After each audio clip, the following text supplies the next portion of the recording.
Hey, folks. Thanks for coming. Thanks for joining us. We are going to get started in just a minute or two.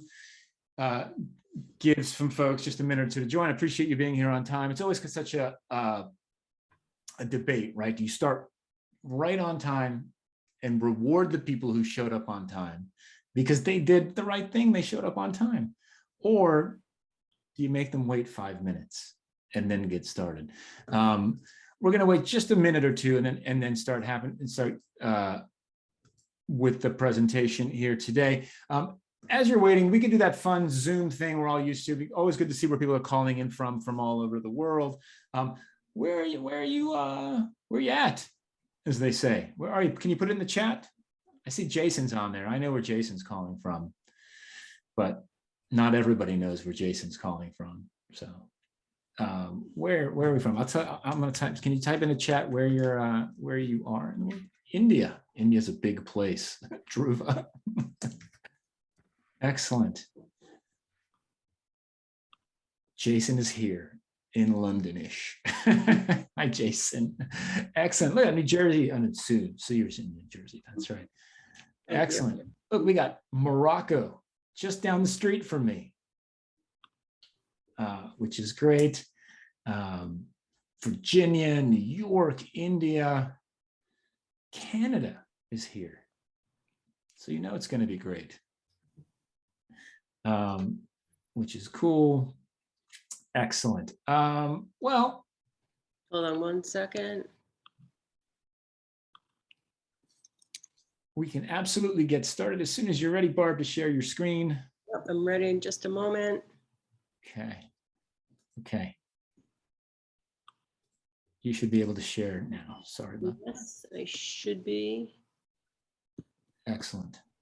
Well, I'm glad you all are here. We're going to have a nice conversation. Barb and Sue have put together a nice interactive session for us today. And so give us a chance. I'll tell you a small fact while we wait for Barb to share her screen. Sue lives in the same town where I lived when I lived in New Jersey for the last 10 years.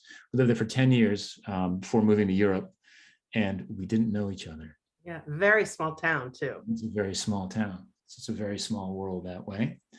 But we met when she became an author for the press, and we're like, wait a minute, you live in Glen Rock, New Jersey, which is, I spent a decade there as well. Barb, how's it going? It's great. Terrific. Today was one of those wonderful, everything that can go wrong with a computer goes wrong with a computer day. It always happens that way. No worries at all. All right, here we are. All right, folks, welcome. So listen, this is going to be an interesting conversation, particularly because we're going to talk a lot about the content that comes out of Barb and Sue's book. I'll tell you about Barb and Sue in just a second. The book is called Decoding Executives, What They Say, What They Mean, and What You Should Do. And it is the latest, I want to be sure I'm accurate, the latest release from Sense and Respond Press. So Sense and Respond Press has been around now for 4.5 years. We've published 18 books total in that time frame, and Barb and Sue's book is the most recent one. And the focus of today's webinar is going to be heavily on the content from their book and how to decode executives and have that conversation. If you're not familiar with Sense and Respond Press, you can go to senseandrespondpress.com, see all of our books there. There's books they're basically short practical books for busy executives, product managers, and designers. And we focus on everything from things like what CEOs should know about design to product management, hiring product managers, ethical product development, all the way into managing the outcomes and lean and agile type of things as well. So if you're not familiar with our series, feel free to jump over there and take a look. Let me introduce you to our presenters today. We have got sorry, I'm going to get that. Susan Kushnir, as I mentioned briefly. Susan is she's a leading thought leader in the field of learning and development, executive coaching. She's been a senior leader at a variety of companies, including Sterling National Bank, S&P Global, the Girl Scouts of America, Porter Novelli, and JP Morgan Chase. She's the author of a reading science textbook and has written articles for a variety of publications, including Chief Learning Officer Magazine, Yahoo, Talent, and many, many others. She was an adjunct professor at the New School for Social Research, where she taught business writing as a former advisory board member for executive development. And she's also the editor of 2 computer magazines, Enter for Sesame Plays and Electronic Learning for Scholastic. She's got a BS in journalism and education from Syracuse University and master's in education. Is that correct? Ed.M is a master's in education from Harvard.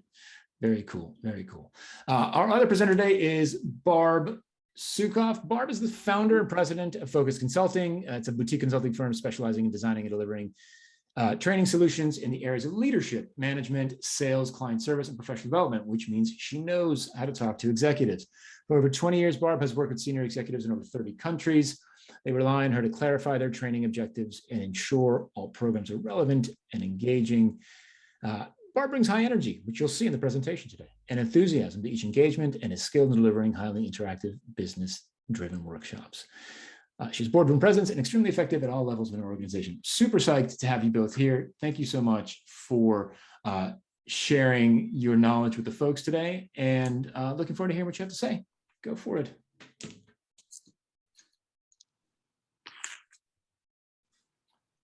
Jeff, did you want to talk a little bit about the Zoom navigation? Sure, folks. Oh, yeah, sorry about that. Yeah, folks, okay. Listen, as we go through this, as we all know, like you've got an opportunity to ask questions. So a couple ways to do that. You can raise your hand. That would be one way to do it. And as it comes up, we can give you a chance to either unmute and speak, or just there's a Q&A panel at the bottom, and you can put your questions there. If you put your questions in the chat, I'll try to grab them and move them over to Q&A, but if you can put them all in the Q&A one place, we'll save that towards the end, last 15 minutes or so, and then we'll do questions there. Anything else, just put it in the chat. I'll be paying attention and happy to respond to you as we go through the presentation today. Perfect. Well, thanks, Jeff. My mother used to say that it would be wonderful if every child came with their own guide, and it would be a guide to your child. And it would say things like what the child liked to eat and how to motivate them, and whether they were a morning person or an evening person, and even what subjects they liked. I mean, that would be a terrific thing. It would make every parent's life a little bit easier. Well, even though there's no such guide, we know that the same kind of thing would be great for executives. I mean, think about it, a guide to your own executive. And that would show things like, when is the best time of day to influence them? What are their hot buttons? What are the things that they want you to come to them about and not come about? Well, we know that there is no such guide, but what you'll see is this book that Barb and I have written have some aspects that you will be able to create your own guide in a different way. And we'll be going through major aspects of the book, particularly looking at the dimensions of the decoding executive model.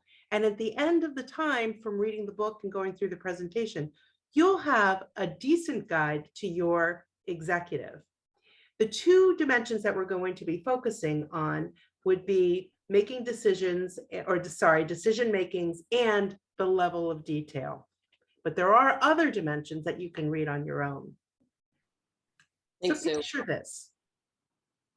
You are, I'm sorry, Barb? Oh, we got some feedback. So yeah, no, so why is it important? Because we all know that many of us have stepped on landmines, and present company included. So we built this framework to help you make sure that you don't step on those landmines, because as we know, you might not get a second chance. So what's important is that when you think about these attributes, that you're looking at them, because the stakes are high, the language that they speak might be foreign, and communicating with the executive is absolutely critical to reaching your own objectives. So we're going to start with a quick poll, and we're interested to know, have you ever thought you had it all together? You did all the preparation, and guess what? It didn't go quite as planned. So Jeff, if you launched it now. Yeah, it's up, ready to go. Perfect, thank you.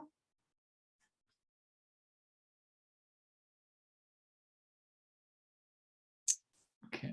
We're getting the hint of why everybody is here today. Yeah. Yeah. 11 folks. There we go. 12 folks answering. Just a couple more, and 13. Very good. Yeah. Let's hear a couple of those stories. I think we're good to share the results. Okay. Somebody want to share a story about what happened? There you go. So almost all of you thought you were prepared and it didn't go according to plan. Somebody want to share a quick story about what happened?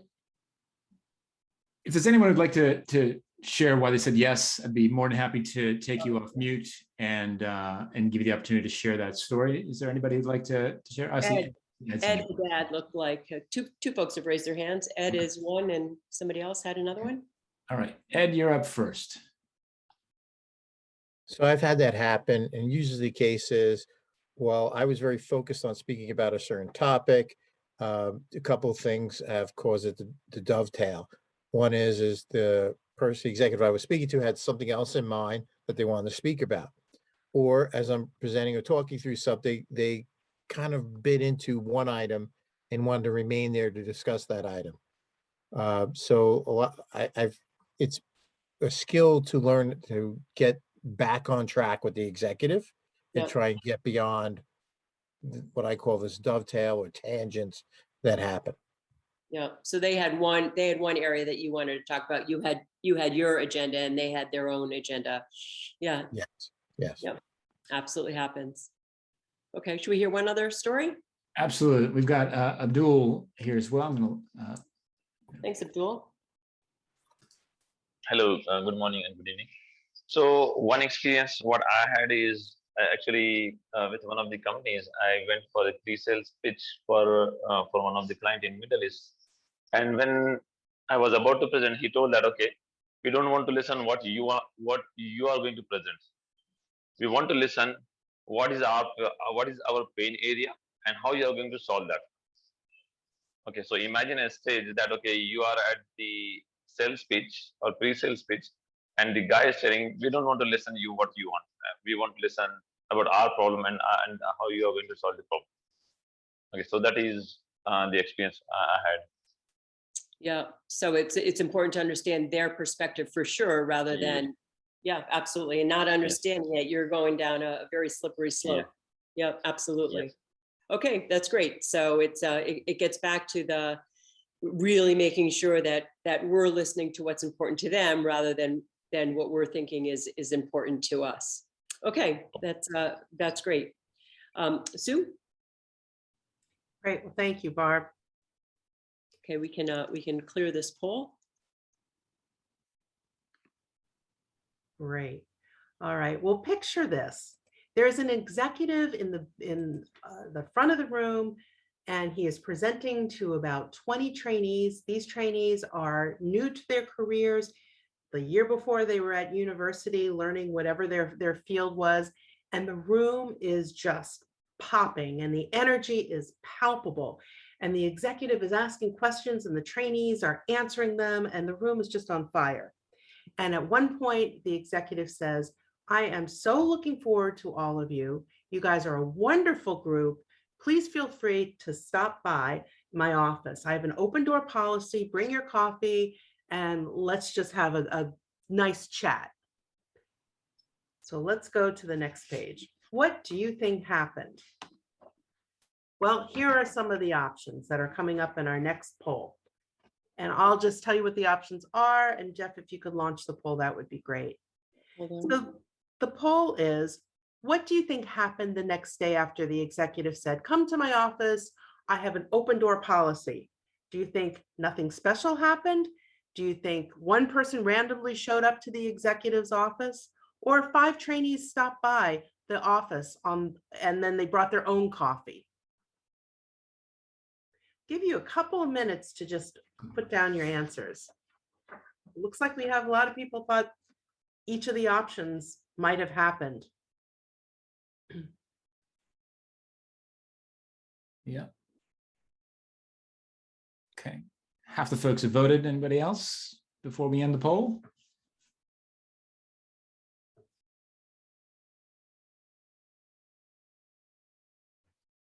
Give it 10 more seconds. Okay. Last 10 seconds to guess what happened. I think we can end the poll. All right. And I can share the results. Most people thought the second option, that one person randomly stopped by the executive's office. Well, I'll tell you what happened. In this case, 5 trainees stopped by the executive's office. And it wasn't a great reception. Now, the reason is that they stopped by the office. The executive was very busy, couldn't sit down with them, felt awkward that he had 5 bright-eyed trainees there holding their own cups of coffee, and he had no time for them. But here's the kicker. The executive did invite everybody to the office and said, come by anytime. And the trainees did what they were told to do and came by randomly. But what was a disconnect? And please put your feedback in the chat feature. What do you think the disconnect was between what the executive said and what the trainees did? Just a couple of answers in the chat feature. Now, keep in mind also, everybody was well intended with what they said. They got a little carried away, but they were well intended. Well, we've got one answer in the chat. Oh, there we go. There's another one. Keep going, folks. What do you think? So Swati was saying, setting wrong expectations. Brenda said expectations weren't clear. Ed said the trainees took what was said literally and applied immediately. Well, let's just say the 3 of you are absolutely right. It was a very literal translation of what the executive said. And Chris said he didn't mean exactly what he said. All true, but it is what he said. So let's move on to our brain buzz. And what a brain buzz is Barb and I are going to ask you a question, and then we're going to have you share a thought, either by raising your hand or in the chat feature, that will be a thought bite to what you think the answer is. So for this one, I'd like everybody to just type in the chat feature if we can call on you. So tell us about a time when an executive said something casually, but you took it literally. And just either raise your hand in the chat feature or just write in the chat feature, and we'd love to call on you and hear what you had to say. All right, we've got at least one volunteer already, so we can jump in, listen to Abdul's story. And then if you've got other thoughts, folks, feel free to raise your hand or just put it in the chat, and we'll go from there. All right. Abdul, you're up. Yep. Thank you very much. So yeah, so the story happened with me that, okay, one of my senior person, he in his conversation, okay, with a couple of leaders, he asked, okay, if you have any doubt, then just please pop up me. Okay, then I took it literally, and I went to him and started the conversation next day. It is not next day. He was telling in the evening. Okay, so that happened to me, and I went blindly because I was really excited that, okay, the executive is calling, okay, the senior person is calling, then let's grab a chance and let's speak with him. Yeah. That sounds like that was fairly frustrating. So what happened? When did you realize your mistake? When I observed that, okay, yes, he is kind of a little bit busy, even though he has asked to meet at that point of time, but at that point of time, he has already another commitment, another meeting. Then I realized that, okay, yes, he has called, now he's busy. So I think then I felt that, okay, he has just casually told. It was nothing serious about what he was talking about and why he was calling. Okay, but I got an impression that, okay, he's really serious. Well, thank you for sharing that. Yeah. That's a very interesting story. Thank you. Any other stories, Jeff? You know what? Well, let's see. So I can share one from my experience as well, if that's helpful. My camera's on. Yes, excellent. Yes. Just a quick from my experience. So over the last couple of years, I've been very, very lucky, and I've been working with a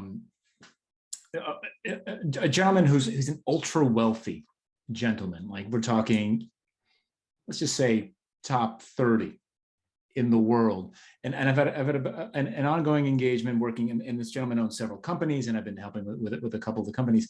And what's really interesting is the dynamic when you're in the office. Pre-COVID, we'd be in the office with him and his staff. And it's really interesting because he would say things casually all the time. But he carried significant presence in the office and significant gravitas, because he was this extremely successful and frankly extremely wealthy individual. And we always, and continue to this day, because we still work with him, we have to sift through the conversation to understand what is he like. Does he actually want us to go build this thing or do this particular work, or is he just sort of thinking about that? Is that an interesting idea? And it's constantly sifting through that. And where we've netted out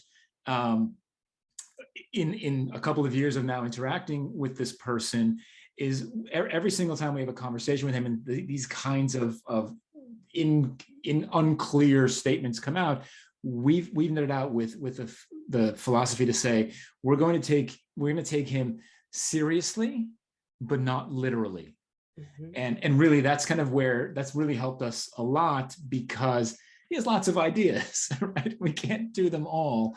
And so we take him very seriously, the intent, but not literally. We don't go build every single thing that he says to go build. Jeff, I think that would make a great t-shirt. Seriously, not literally. Right, take me seriously, but not literally. Good for executives anyway to wear, right? Take Absolutely. Me seriously, but not literally. It looks like Abdul's wants to chime in on that, so I'm asking to unmute again. Yeah. So, Jeff, what I feel is when a senior executive is saying that, okay, you can pop up me or you can come to me at any point of time, or if you have some difficulty, then obviously I will not miss a chance to give to speak a senior guy. Okay, I will not miss a chance. Yeah. Okay, because that is the opportunity, and it might be casually or it might be seriously. I will give a try for definitely next time as well. Okay, because I'm getting a chance, and if I get a chance, then I think it is a good time to learn from him something. Yeah, look, absolutely. Okay. Every opportunity, I think, we try. Yeah. It's just there's always a lot going on. Yep. Thank you for that. Swati, you had your hand up. Did you still want to say something? I'm happy to kind of give you talking power. You can unmute if you'd like to. Yes, please. Yep, go ahead. Okay, so often leaders tell us saying, feel free to come to us if you have any issues or if you have any questions. And sometimes, being where we are versus being where the leaders are up, right? They are focusing on the big things. They're looking at the bigger picture than what we are looking at. Sometimes I've seen that the issues which seem important to me are probably not as important to my leader. Yep. Or my manager, and there's a disconnect somewhere. Or, the questions I have regarding an ongoing issue is something that I can answer myself if I deep dive a bit, rather than reach out to my manager. So this is some of the instances, again, where I see, where managers or leaders are saying that they are available. They would love to be approachable, to address any issues or questions we have. But, sometimes they're not there, or it's a difference of opinion, etc. Mm-hmm. Very true. Very, very true. Thank you for raising that. Yeah. Okay. Folks, we have one more person with their hand up. Do you have time for one more story? Yeah. Sure. Okay, Eunice, you are up, my friend. Hello, everyone. Hi. So just reflecting on one of my mostly embarrassing moments, speaking to one of our executive. So he's basically the manager of my manager, and we've been presenting to a board of executives a new concept on which the company can basically a new product strategy. And he told me, he told me you can send me an email with the prototype, and I will show it to the CEO. So yeah, I went to my manager and asked him for his email and his contact, and he told me I should respect the order of hierarchy. So basically what he meant is that your team or your manager should send me this and that. So not personally you. When I say you, it's basically your team or your department, not you personally. So yeah, Right. it's reading between the lines. That's what I had to learn. Yeah, that's exactly right. Thank you very much. I'll take all the credit for that. Okay, that's great. Thank you for sharing that. And so, as we've heard and seen, when executives don't always mean what they say, what you'll find in the decoding executive model is that there are 5 different dimensions or 5 different attributes to identify what your executives prefer, so that you can influence them effectively, so that you can reach your own objectives. And the 5 different attributes are data quantity, which really means how much information should you share? Do they want all of the information, or do they want just enough to be able to make a decision? How about their communication style? Do they like direct communication, or do they like more of an indirect type of style? How about formality? Are they very formal, or are they more of rather informal, more casual? How about level of detail?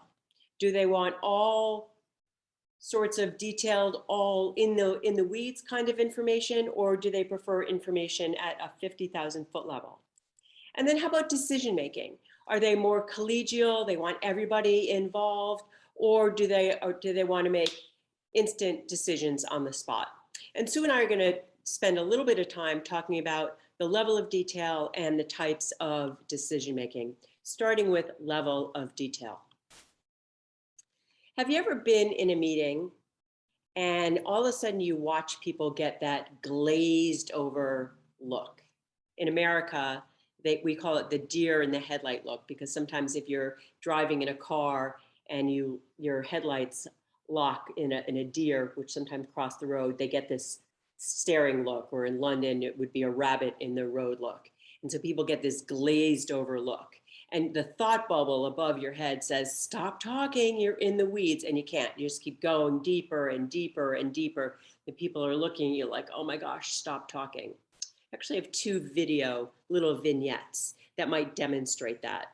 So this first video, the thought bubble is what you're seeing, and the second person is what her thought bubble is suggesting. I fell asleep while you were talking and I have no idea what's happening. Huh?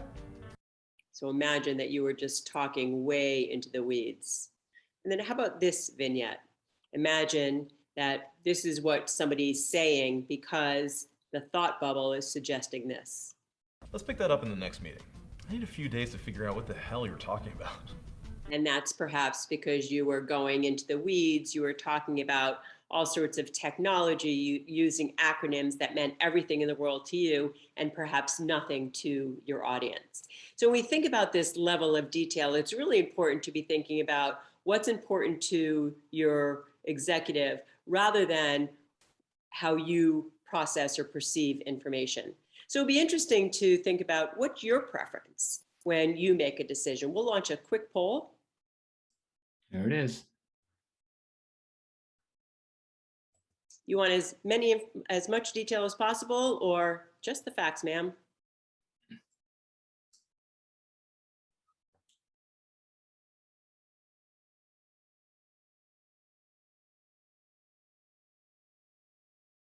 Let's give it another couple seconds.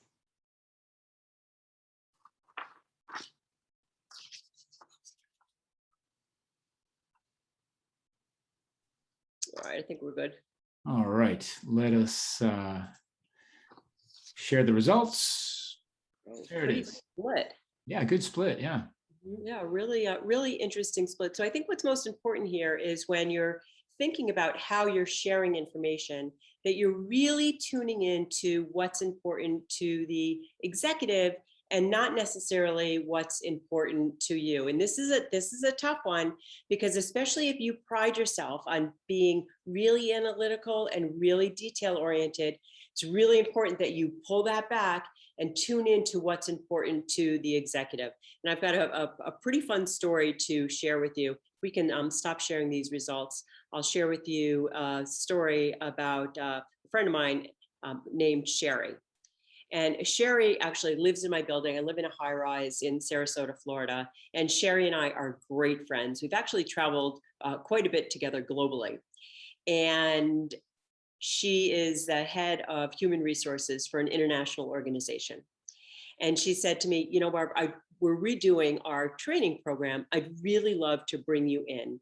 And what I'd like to do, I want you to work with my training organization and help them redo the onboarding process. I said, oh my gosh, this sounds amazing. So I worked really closely with her training department. And the last step of the training process, she said, okay, Barb, I want you to give me a full comprehensive understanding of what all of these new hires are going to experience. Full comprehensive understanding of what the new hires are going to experience. I said, all right, this sounds really, really promising. So I spent an inordinate amount of time putting together a detailed, documented presentation of what these new hires were going to experience. Day one, who are they going to meet with, what the learning outcomes were going to be, what they were going to experience.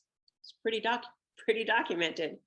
And at about 5 minutes into the presentation, she said, Barb, really? Time out. I know I said I wanted a full comprehensive experience of what they were, but that's not really what I wanted. I just wanted to get a feel of what the day was going to feel like. And I took a step back. Of course, she did not want what I put together. We had traveled so many times together. And of all the times that we traveled together, she didn't even want to see an itinerary. She wanted to know where are we going to go. She basically wanted to know what we were going to eat. She didn't want to know the restaurant. She just wanted to have a feel of what the experiences were going to be like. I should have known that.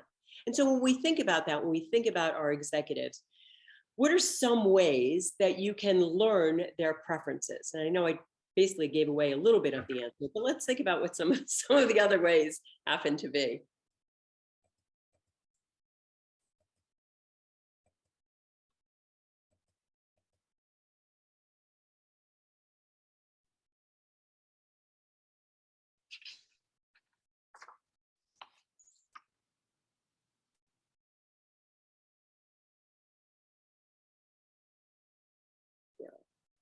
Another couple of seconds, Jeff. Yep, and there's a sort of like at least one non-poll answer in the chat that only went to us. So it might be worth sharing that in the sure. Chat to everyone as well. I can do that. I can copy. Okay, that's great. You know, why don't we end the poll and then you can share that, please? Yep. All right, I'm going to end the poll. Let's share the results. This is where we ended up. Okay. Yeah, it's pretty much all of the above. Pay attention to the questions, pay attention to everything. You can tell a lot by the kinds of questions that they ask, the reports that they've sent, all of this. I should have really recognized. I think part of me felt that like maybe she played differently in business than she did when we were traveling. And that's why I thought she wanted a full comprehensive perspective, but that's not how she played at all. What was in the comment, Jeff? I put it in the chat. It says, watch how they interact with others from Jacqueline. Yeah, absolutely. Watch how that's a really, really fair perspective. Thanks, Jacqueline.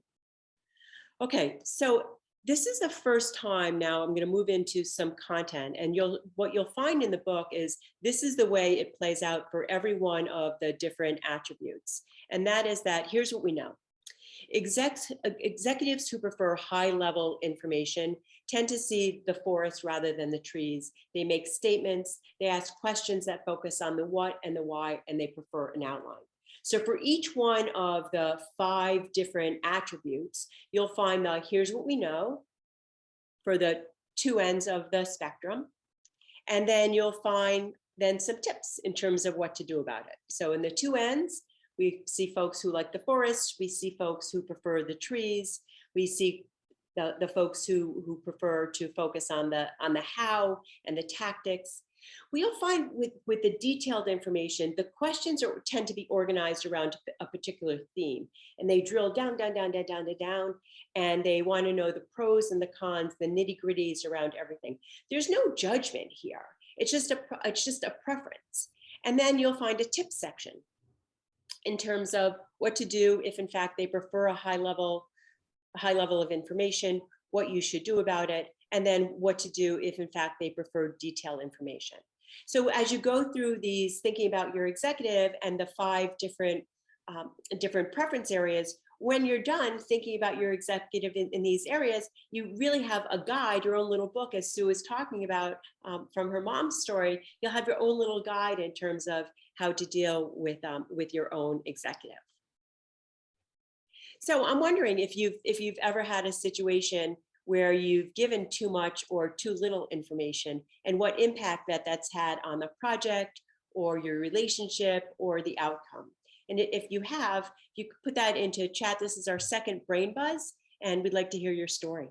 Yeah, just raise your hand, and I'm happy to give you the power to speak. It's one of the benefits of being the host. But if you've got a story to share, feel free to raise your hand, and I'm happy to let you unmute.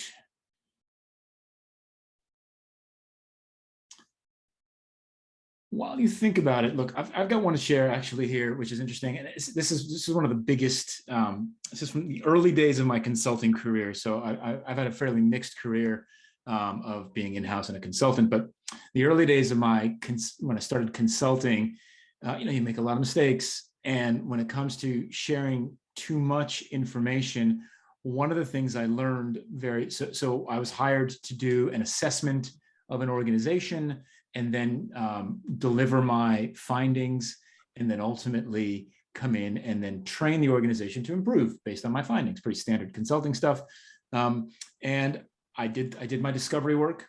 I put together my conclusions, and then I gave my presentation in front of the person who hired me, and their boss was on the call. And the lesson that I learned, and I shared everything. Oh boy. I mean, everything. Look, for those folks, a lot, I don't know. For most folks on this call, obviously don't know me, except for Jason. I know Jason, and he knows me. But otherwise, I'm a fairly blunt person. I don't sugarcoat too much, and I just assumed that you could talk like that to your clients and to other folks. And look, I'd worked professionally for a while, and I shared everything, and it was every detail, everything I'd found that was wrong, every opportunity for improvement.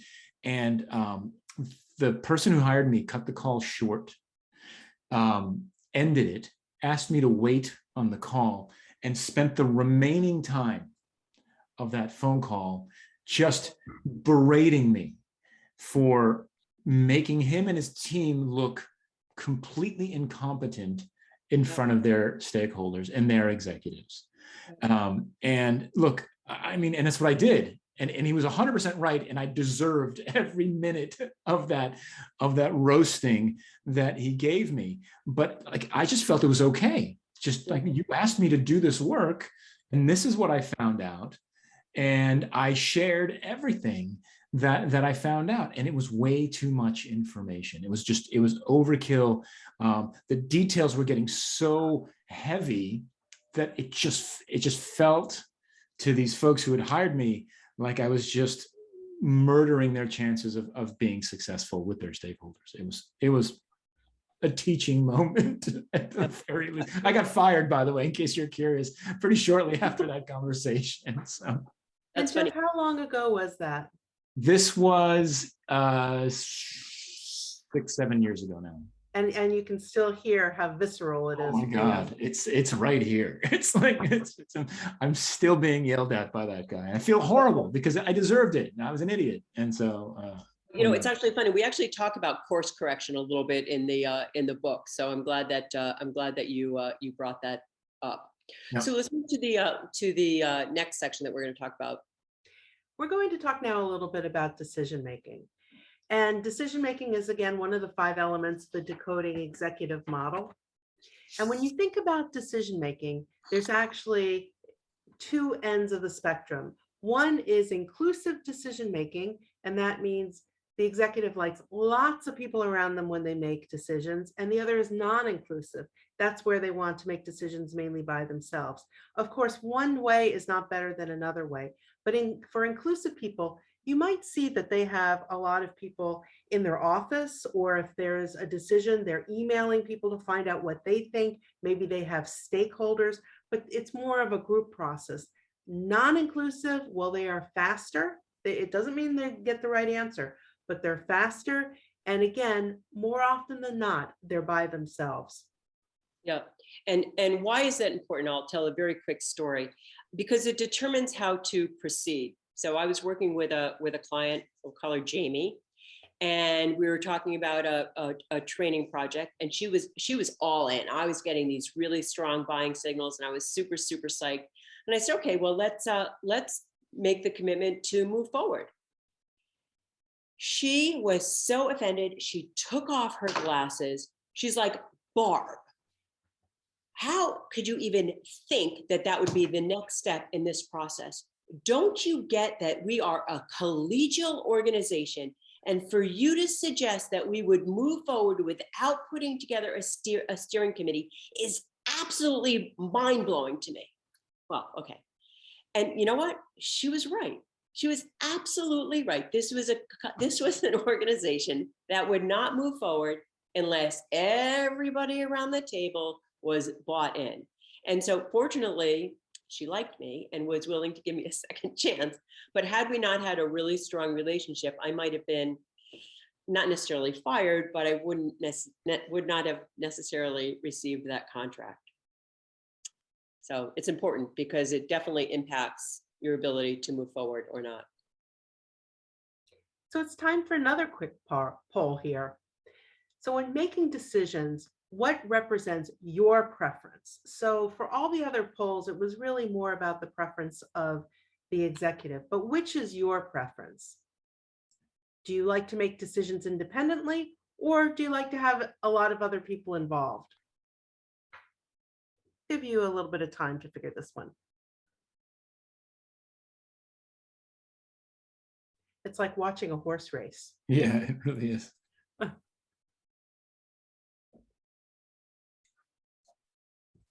So let's get all our votes in. I think we're good.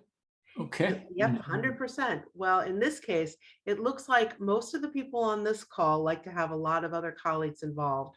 What's significant about that is if we were a team, we would be very happy having all of us go into the decision-making process together. Not everybody, because we do have 3 people that would rather do their decisions independently, but for most of us, we'd want to do that together. So let's move on, and I'd like to tell you another story. And this is a story about poor Samara. Samara was very new to an organization. And in this company, it had a very inclusive decision-making process. They like to have a lot of people involved. And with them getting involved, they like to have people who were actually signing off on anything that was important to them. So Samara wanted to order a headset. It was the same kind of headset that everybody had. And she had to get 5 approvals before she could order the headset. And Samara thought that was the most ridiculous thing she'd ever heard of. She went around that week to anybody who would listen and say, can you believe this company? I had to have 5 approvals. This is something that is a standard piece of equipment. Why is this so important? And then she just went from there. Well, at the end of the week, her boss called her into his office and said, Samara, I'm very disappointed in you. You didn't behave in the right way. And again, he had a lot more to say about this. So what went wrong with this issue with what Samara did? Raise your hand if you think you know what went wrong with what Samara did. Happy to unmute you and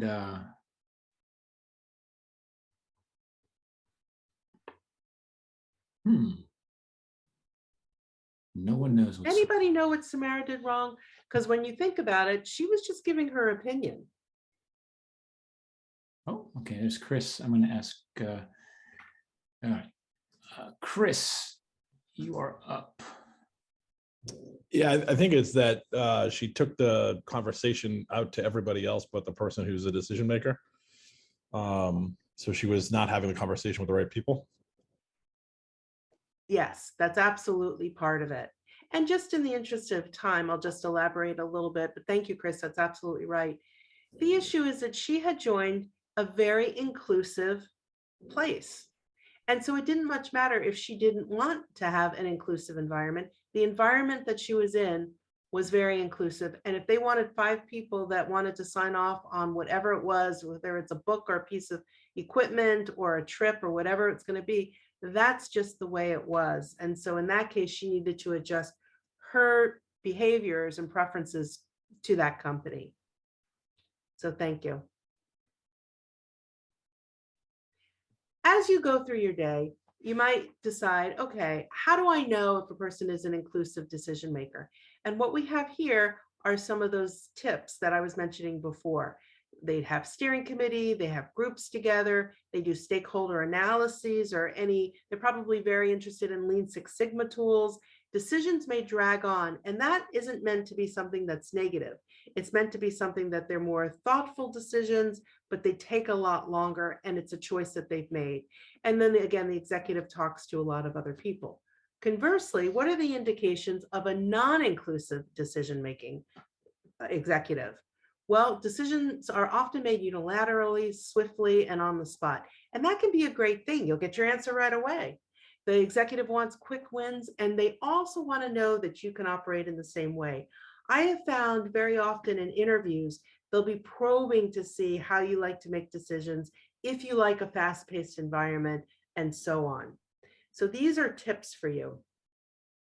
Next, we're going to look at tips for how to deal with inclusive and non-inclusive decision makers. So far we've defined what it is to be an inclusive and a non-inclusive decision maker.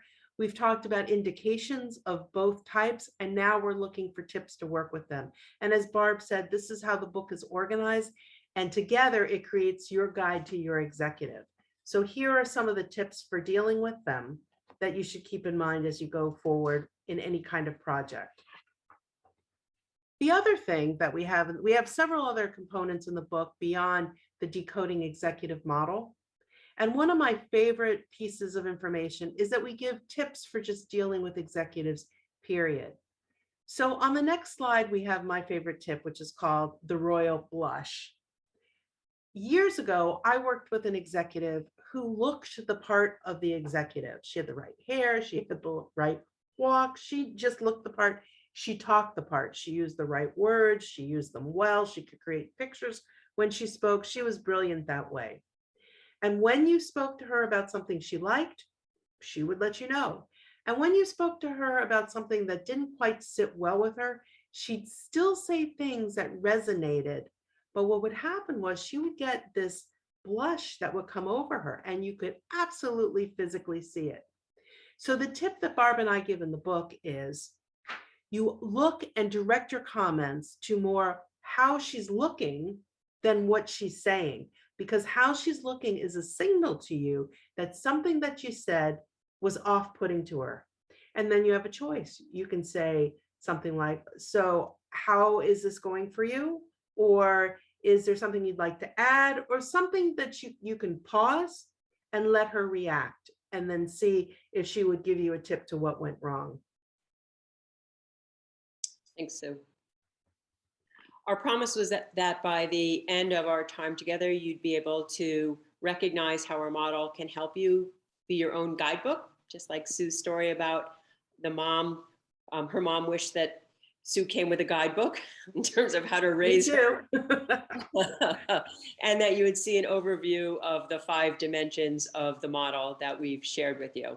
And we gave you a little glimpse into 2 of them, the level of detail and decision-making.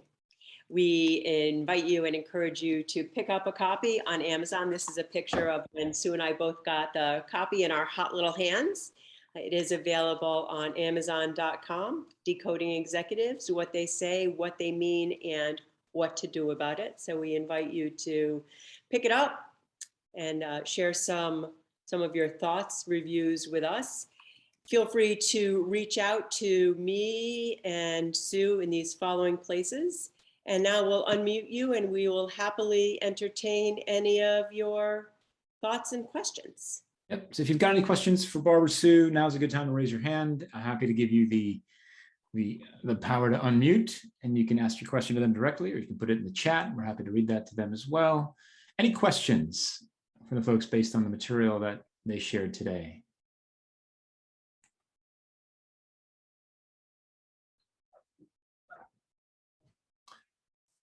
While you're thinking about it, I have a question actually that I've been thinking about as we've been talking about this. Look, it's really interesting. There's so many signals to pick up on, right? So there's sort of the things that people say, the things executives say. I'll share an anecdote, and it's something that took us forever to learn. I used to have a boss a decade ago who, and so this is BlackBerries were still cool back then, roughly. They were yourself, Jeff. They were dying, but they were still cool. And you could buy a BlackBerry with a full keyboard, but my boss bought the small Nokia where you had to press the key 3 times to get each letter, right? If you wanted if you wanted the C, you had to press the key 3 times to get the C. And I remember. And he did that on purpose because he never wanted to write back anything more than 1 word. Right? So his signal to us was, hey, like, you're always going to get 1 word, maybe 2 word responses from me because I expressly bought a phone with the most difficult keyboard in the world to use. Yeah, basically. And that was like, and it took us for, like, we didn't pick up on the overall signal. It took us forever. But are there other types of signals? So words are one thing, but things like that where you're, in this case, my boss expressly bought this so that he wouldn't have to communicate with more than 2 words ever when it came to writing. Are there other signals that are perhaps nonverbal that we could look for? Jeff, I have one that's a little similar to what you had, which is I had a boss who would want any kind of focus group synthesized to the barest minimum. And when you do a focus group, you come up with reams and reams and reams of data. And this person wanted, just like a paragraph, and we had all kinds of information. And then we realized that she had to read whatever we wanted to say in 1 screen of her iPhone. And that's what she was going by. She didn't have a thumb? It was frankly pretty annoying, and we didn't like it. We didn't think it was a good idea, and we wouldn't have recommended it. But guess what? We are managing to her preferences, and we changed how we did things, and we would make it very small. Got it. Well, yeah, it's good to know. Hey, Brenda's got a question in the chat that says, what's the best way to recover from an executive misstep? Yeah, what kind of misstep? Good question. Well, okay, so we won't. So it depends what the misstep is. First of all, misstep is not a. It's not, your career is not over. So I would say own it. You made a mistake. Own it, fix it, and move forward. So I was actually coaching somebody who made a mistake. It was actually a really, really big mistake, and it got all the way up. Let's call it 7 or 8 layers up in the organization. And this woman was so incredibly mortified that this happened that she, every single conversation, oh my gosh, I'm so sorry that this happened, and literally reinforced the negativity. And I would say, own it, fix it, and move forward. Mistakes happen, move forward. Don't let one mistake define your brand. But do you bring it up? I mean, by owning it, you mean you say, hey, listen, boss, I recognize that I screwed up here. Yep, I made a mistake. Here's what happened. Here's what I'm going to do to fix it, and I'm moving forward.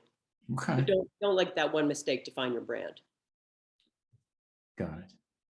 Okay. I've even seen that when somebody is late to a meeting, and it doesn't matter why they were late in this case, but a person comes late to a meeting, they apologize profusely, and then at the end of the meeting, they apologize again, as opposed to moving on, because by the end of the meeting, people have kind of forgotten about it as long as they don't do it again.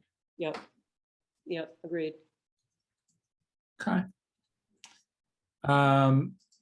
Cool. We've got just a couple of minutes left. Any other questions? Give you a chance. I got 1 or 2 more, but I'm curious, obviously, I can talk to Barb and Sue anytime I want. But actually, you can too. There's their contact info on screen. But any other questions for these folks? Oh, I see a hand up. Swati. Sorry, Swati. Yeah, go for it. Yes, I did have a question. So one of my past companies, I had a leader who was extremely detail oriented, who loved to get into nitty gritties, wanted to know why there is an issue and how to go about solving it, etc. But then I think the time of the year, it was around Thanksgiving. She was probably on leave or had something scheduled in an evening hour.